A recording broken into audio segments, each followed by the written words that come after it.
I'm a nurse by profession. Graduate po ako sa CEU. And then po, after ko po makagraduate, nag-work po ako sa hospital for 1 year. Sobrang nakakapagod po. Yung sobrang toxic po kasi yung mga pasyente po. At the same time po, yung babagan nga po ng sweldo. Kumbaga yung effort mo na magtrabaho dun, parang hindi talaga worth it. Gusto ko talagang makapunta sa ibang bansa, kaya rin ako nag-nursing.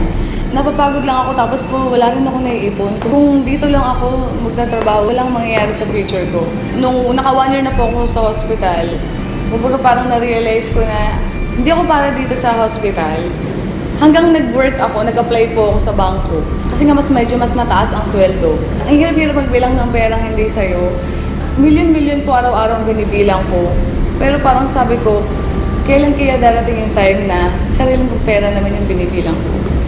Sa araw-araw po na pagtatrabaho ko sa bangko, aga-aga ko pong gumigising and then late, sobrang late na po ako umuwi. Tapos wala pang 500 yung kinikita ko sa isang araw. Kumbaga talagang hindi po talaga siya worth it na pagtrabahuhan. Minsan, na-short din ako sa bangko. Siyempre, kailangan mong bayaran yun, di ba? Magkano na nga lang kasi sinasweldo ko sa bangko, tapos kakaltasan ka pa.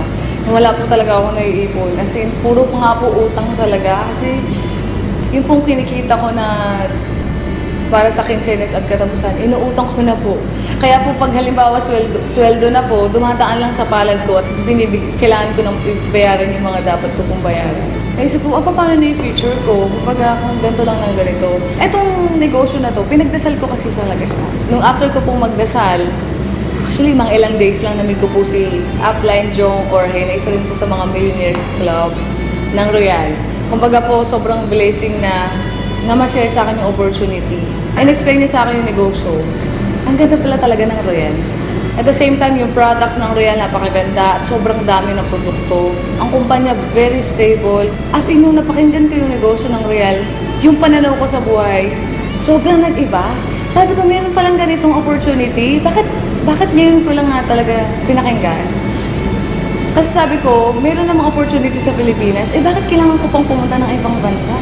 Actually, nung umpisa, sabi lang naman sa akin ni Jong, idadagdag ko lang sa ginagawa ko. Hanggang dumating yung time na ginagawa ko yung negosyo, yung kinita ko po sa Royal ng 1 week, katumbas na po ng 3 buwan sa bangko. Kaya sabi ko po, grabe talaga, parang kailangan ko na talaga i-full-time ang Royal. Kaya po noong April, nag-resign na po ako. So, sineryoso ko po agad yung Royal. Na-realize ko na working hard is different from working smart. Kahit gaano ka kasipag, kahit gaano ka katsaga, kung maling sistema yung ginagawa mo, hindi ka yayaman.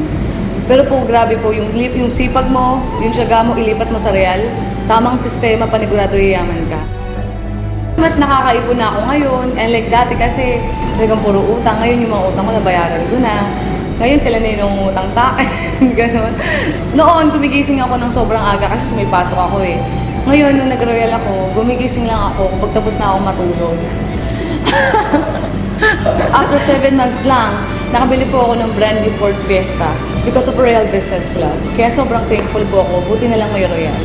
Lahat po naging negative sa akin, sobrang naging positive po sila. Yung pera na dati sa bangko, sobrang pagod ako magbilang ng perang hindi akin. So nakakatawa dito sa Royal, sariling pera ko na yung binibilang ko. Doon ko nakita na yung magulang ko po sobrang proud sa akin.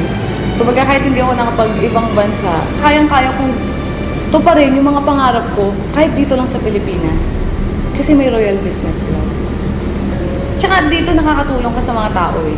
Yung ginagawa mo hindi lang para sa sarili mo, pero para din sa iba na may mga pangarap din. Kasi ako nakuha ko na yung pangarap ko. Pero yung mga kasamahan ko na naging part ng Royal, gusto ko rin silang matulungan na makuha rin nila yung mga pangarap nila. Ang sasabi ko lang lalo na sa mga kabataan, sa mga empleyado rin na tulad ko, syempre naging empleyado rin naman ako, na maging open-minded lang kayo. Buksan nyo lang yung puso't isipan ninyo. At the same time, dito hindi naman sinabing iwan mo yung ginagawa mo eh.